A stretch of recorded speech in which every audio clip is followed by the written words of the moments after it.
Hi guys, Martin from Belief. In this video we're going to look at how to create a voice drop for use in the SMS/MMS marketing system and how to attach that voice drop to an outgoing SMS message, whether that's to an individual or a group.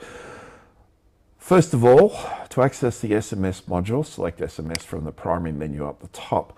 The SMS module is large, so it integrates with all your funnel-centric features. That is, when somebody subscribes to a form on your website, when in the nested funnel experience and so on. There's a range of ways in which it can be used, but it's obviously a standalone communication tool.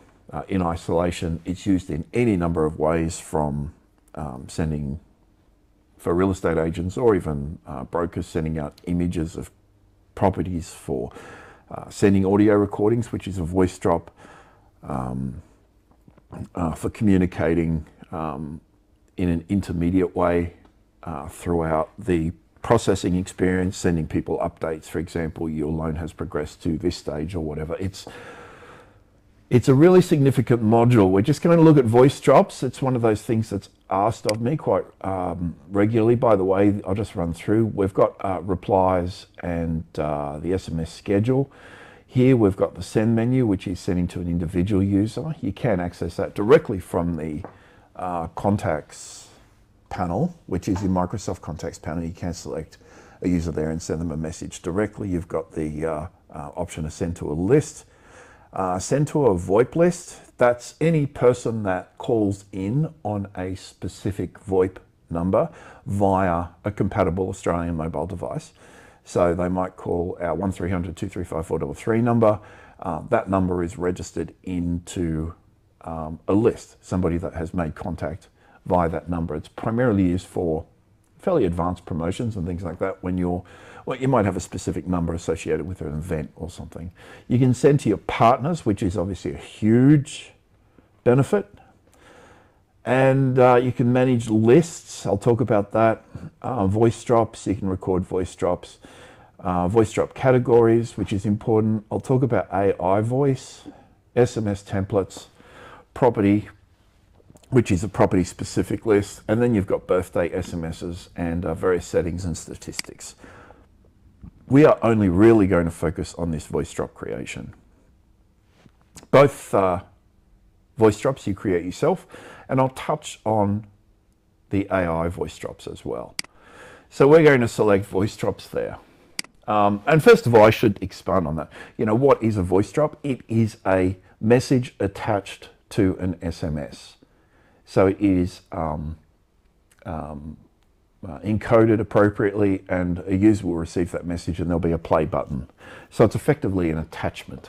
It only works on compatible devices, which means Telstra, Optus, Vodafone, they all have their own specific requirements or they accept voice drops of certain sizes and so on. Telstra is the largest, I think it's closer to 2 megabytes or something, which is quite a long message. Others are not so permissive. I think Vodafone, for example, is about 700 kilobytes. So we do scale down the quality, if you like, of your recording, so it is suitable for the majority of networks. Very easy to manage, by the way. If it's a 30-second voice drop, it's going to be suitable for any network. Second tier providers, so resellers beyond Aussie Broadband, etc., don't necessarily support premium, what they call premium SMS, and it's to avoid the MMS word. So, okay, we've got a library of voice drops here. You can activate or deactivate those as required. That just means if you deactivate it, it will never be sent, and it won't be available in various menus. You can reactivate that at any time. We have categories for voice drops. It just makes it easier for you to select them from various menus. And there are three primary options for creating your voice drop message: record, OneDrive, and upload. Record is recording directly from your browser. I'm connected to a microphone right now as part of a screen recording. I'm going to create a voice drop right now. Demo Yabber video. Voice drop category. I'll stick it under general. As soon as you select this, it will start recording, so I'll hit record. 1, 2, 3, 4, 5. I'll hit stop, and that recording will show. That should occupy the full length of the screen. Anyway, I'll play that. 1, 2, 3, 4, 5. I don't know if you heard that or not. 1, 2. So it's just a recording, and that is then saved. I am not going to save that because it's a silly Voicedrop to record. You can also upload from OneDrive. So again, you know, we can have demo Yabber, category, whatever, and select the attachment. In this case, I've only got one attachment in there. This is sourced from the OneDrive folder that is created by Yabber with appropriate permissions. There's a section within the CRM menu there. It's a little OneDrive icon, and these are the folders that are created under a parent folder called Belief Media. So it's Belief Media, and then you've got all these folders that are created. We use that for retrieving data and also for syncing data back to you. For example, I think there's one there for fact find reports, which is, you know, a handy one to have, but we do that for all sorts of reports, property reports, client file uploads. Obviously, if somebody uploads something to a system, you don't want to have to log into that system in order to retrieve it. That's sent back to your local system. If you're using, well, this gets complicated. If you're using our Bino system, so the self-hosted AI, the AI will obviously do everything that's necessary with that document. It'll log it, it'll call the client, it'll send them a message, does all sorts of things, but that's a system I'm going to have to talk about another time because it's not publicly available. We're only doing demos of it, but a single AI replaces about 15 staff members. And then you have the option to upload an MP3 file directly. A standard upload panel, name, description, category, upload the file and save. Once that's saved, the Voicedrop is in the system. It can be used for any reason. You can assign it to templates and so on. So if it's a first-time buyer, progress message, as someone reaches a certain stage within their life cycle, that message can send to them by default. It can send based on triggers. In fact, you can send a Voicedrop based on somebody clicking a link on your website or visiting a page on your website if they're resolved and identified, which means they've been sent to the page via an email marketing campaign, or they've subscribed to a form or anything like that. In other words, they've been assigned what we call a BMU ID, which is a Belief Media user ID. That user is uniquely identified within the Yabber environment, so your website and Yabber. We can do all sorts of things. That level of automation is unmatched in the industry. So it's something we take pretty seriously in the nested funnel. So if someone subscribed to something, they go down a rabbit hole and then they visit a specific page, we send them a message and encourage them to dig deeper in maybe to that experience and provide them with a resource or something. Anyway, it gets complicated. Well, not complicated, but it gets messy, which might be another word for complicated. So once we've created that message, we can send to an individual list, a Yabber list, a partner list, whatever. Let's look at sending to just a standard list. Right. We schedule that message from here. When do we want to send? The from number. You can create, I think, up to 5 numbers with the Telstra system. They become numbers that are assigned directly to you. You can accept replies via Yabber, so it's SMS to email. If you have your own number registered to Yabber and you're on the Telstra network, it gets a bit messy with Telstra. They require you to liaise directly with the developer team to enable that feature and so on. And it's an anti-spam and anti-phishing protocol they've engaged. They take their security fairly seriously. But nonetheless, the number accepts replies and normally sends them via email. The text message is just entered like that. And you've got a character count there, but 160 characters is one single text message. You can apply Telstra tags. Telstra tags are for Telstra reporting, not for Yabber reporting. although we do record them. Here's the option that is applicable. I'm going to come back to that sort of last, because I'll just talk briefly. SMS distribution lists, you can send to any number of lists, and here's the important one. Okay, select Outlook My Contact categories, because we're moving towards a Microsoft-driven system. Last year, we made the decision to eliminate contacts in Yabber. We didn't want to be a CRM. We don't want to be a CRM. You don't need another CRM. Brokers should only ever have a single CRM that performs all functions. But you'll also have your Microsoft 365 email, and from that, from Outlook, you should be able simply to categorize a user, assign them to specific categories, and those categories then become distribution lists. So we can send to specific groups of people on the basis of the category to which they're assigned in Microsoft 365. It is an incredible, powerful feature. But then we can also filter by contact status. These statuses are defined by you. So general contact, website, lead, subscriber only, phone, calendar, you know, and all sorts of things. We may build on this and send to people of specific industry types and so on, but that's generally handled by this category. If somebody subscribes to a form that is a medical form, you will subscribe them to medical doctors and so on.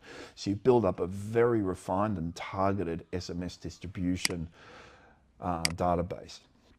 And the SMS categories, at least one is required. There's an option there for verification code.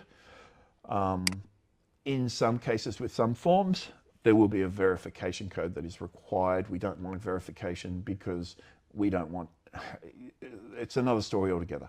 Anyway, the point is the optional Voicedrop. We select a Voicedrop by category. We've got user, recordings, and general. Okay, test Voicedrop. That Voicedrop now means that this will send as an MMS. Now, if you're sending to a list, that will incur a fee. Remember, all your charges for SMSs are charged to you directly from Telstra. And I think it's about 5 to 6 cents or something for a text message. But MMS messages become a little bit more expensive. I think it's about 35 cents or so. We'd have to check the current schedule. So there are times where, and by the way, like text messaging is so, it's got over a 99% open rate, right? So the investment is a very, very small one when measured against the returns. Every RBA announcement, for example, will send out a text message. That's just a given. You just do that. There's no ifs or buts or question, because for those people that are segmented, certainly within 20 months to 24 months, they're coming up on that clawback period, or you might have segmented groups for people that the clawback unfortunately becomes a filtering criteria, because you don't want to encourage people that have had a loan for 6 months to refinance another product. Perhaps they can do repricing with the same lender. Look, you know where I'm leading with this, but certainly it's one of those things we do. Your job is to communicate with people. The trail is deferred up front, and that's for the purpose of looking after the client. And the trail kind of requires that you invest some of those resources into maintaining a relationship with your clients. And the RBA announcement, I think, is at the top of that list. Because it's one factor that has a really significant impact on quality of life, the impact of their borrowing and so on. So that's that. That will send a Voicedrop. It is really simple to do, guys. It's a super, super simple method. It's fully integrated. So the Voicedrops you create for marketing purposes are available for general SMS marketing, for funnel triggers, for page triggers, for anything, for call triggers. So if someone calls in on a number and it doesn't answer, you can send them a Voicedrop automatically. It applies in so many different ways, in so many different areas. It's really significant. I don't use Voicedrops very often. I tend to stick to general text messaging. It's super simple. It's a super message. You know it's going to be delivered, and it's foolproof. It's bulletproof. We'll go through all these other options at some other point. There are a couple of features, such as the property SMSs, that will be updated fairly significantly and very, very soon, because of the results in which it's seen. So when your website is updated to support the property API, the new property forms will be delivered with that. Again, that's a rabbit hole I want to steer clear of. So that's that, guys. If you've got any issues, actually, let's talk briefly about AI voice. AI voice is when either one of two conditions applies. And by the way, they're not assigned to everybody. You're going to see this message if it has not been assigned to you, okay? That's because there's a clear cost to us involved in having those manufactured. Nobody pays for Yabber, so we kind of figured, okay, no one's paying a subscription, so we give it to our managed guys only. The AI voice are generated in a few different ways. First of all, it's your own voice replicated, so we create a clone of your own voice, and then that voice is used to manufacture any text message that you create within the system. It sounds like you, it would pass voice recognition. It's a complete replica of your voice. We also have a second tier system, which is suitable for SMS, because SMS by nature is a poor quality message. So it's difficult to distinguish that the voice was created by AI, but it's still 70%, 75% realistic. It's very good. It's got inflections, ums and ahs, and all sorts of things. And the third method isn't really a method because it employs one of the other two, and that is the message is created in real time. And our AI will do this for those that are using it. It will just create a message that is appropriate. You know, hi John, you know, thanks for submitting those pay slips. Unfortunately, it requires something for the last 8 weeks. You know, it might have been, well, whatever. And the AI is very clever at manufacturing those messages that might be appropriate. It is the future of text messaging, I think, and certainly voice drops. There are other systems that support this sort of thing. WhatsApp, Signal, various types of messaging tools can be integrated. We don't support them all, but certainly WhatsApp will be supported sooner than later, because I think most people have WhatsApp installed on their phone now. All right, so that's that, guys. If you've got any questions, concerns, inquiries, whatever, give me a call on 0400 777 300, or send me a text message. Our office number, 1300 235 433, 1300 Belief, and our website, beliefmedia.com.au. Thanks, guys. Bye-bye.